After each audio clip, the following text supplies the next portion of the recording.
MLC కవిత గారికి ED notice ఇవ్వడం రాజకీయ కుట్ర.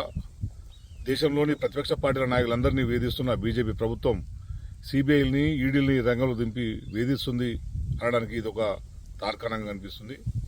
ఈ స్కామ్తో ఎటువంటి సంబంధం లేదని చెప్పి గతంలో కవిత గారు స్పష్టం చేసినప్పటికీ కూడా ఉద్దేశపూర్వకంగా ఇప్పుడు దేశవ్యాప్తంగా జాగృతిని ఏర్పాటు చేసి భారతదేశ మహిళా లోకాన్ని జాగృతం చేసే కార్యాచరణలో ఉన్న కవిత గారిని కట్టడి చేయడానికి కేంద్ర ప్రభుత్వం ఈడీ రంగాలు దించిందనేది చాలా స్పష్టంగా కనిపిస్తుంది. ఈ ఈడీల ద్వారా కవిత గారి రాజకీయ కార్యకలాపాలని, కవిత గారి ప్రజలు చైతన్యం చేసే కార్యక్రమాన్ని అడ్డుకోలేరని చెప్పి మేము కేంద్ర ప్రభుత్వాన్ని హెచ్చరిస్తున్నాం. ఇది ఒక రకంగా చెప్పాలంటే తెలంగాణ ఉద్యమంలో క్రియాశీలకంగా ఉన్న కవిత మీద, కేటీఆర్ గారి కుటుంబం మీద దాడియే కాదు, ఇది తెలంగాణ మీదనే కేంద్ర ప్రభుత్వం చేయిస్తున్న దాడిగానే పరిగణించాల్సి వస్తుంది. ఎందుకంటే గత కొన్ని సంవత్సరాలుగా మనం చూస్తున్నాం కేంద్ర ప్రభుత్వం రాష్ట్రం మీద, తెలంగాణ రాష్ట్రం మీద ఎంతటి నిర్లక్ష్యం వహిస్తుందో. తెలంగాణ రాష్ట్రానికి రావాల్సిన నిధులు ఇవ్వకపోగా ప్రభుత్వాన్ని అప్రతిష్ట పాలు చేసే ప్రయత్నం చేస్తుంది. దాన్ని కేసీఆర్ గారు గట్టిగా వ్యతిరేకిస్తున్నారు.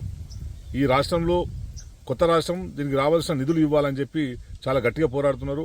అట్లాగే దేశాన్ని సర్వనాశనం చేస్తున్న మోడీ గారికి వ్యతిరేకంగా కూడా కేసీఆర్ గారు సింగిల్గా గలమెత్తుతున్నారు.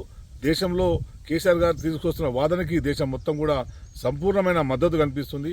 అదానికి మోడీకి ఉన్న లింకుల్ని బయటపెట్టడంలో కూడా టీఆర్ఎస్ పార్టీ, కేసీఆర్ గారు, కవిత గారు చాలా క్రియాశీలకంగా పనిచేస్తున్నారు. కనుక మోడీ ఆదాని కుట్రలు బయటికి రాకుండా ఉండడానికి ఈ బెదిరింపులు అని చెప్పి మేము స్పష్టం చేయదలుచుకున్నాం.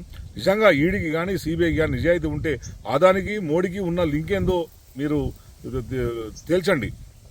ఈ స్కాము 100 కోట్లకు సంబంధించిన వ్యవహారం. ఇది కొన్ని వేల లక్షల కోట్ల స్కాము ఆదాని చేసిండు. ఆదాన్ని వదిలిపెట్టి ఎటువంటి స్కామ్ చేయని కవిత గారిని వేధించడం అనేది ఈ రాజకీయ కులంలోనే చూడాల్సిన అవసరం ఉంది.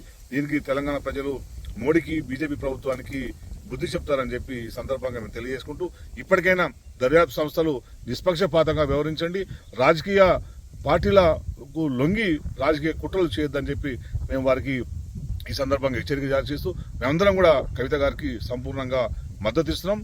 కవిత గారికి మేము ఎటువంటి పరిస్థితిలో కూడా తనతో వండుకుంటూ తను ఈ కేసులోంచి ఏదైతే అక్రమ కేసులు ఉన్నాయో ఈ అక్రమ కేసులను కూడా ఎత్తివేసే వరకు కవిత గారితోనే ఉంటామని చెప్పి సందర్భంగా తెలియజేస్తాం.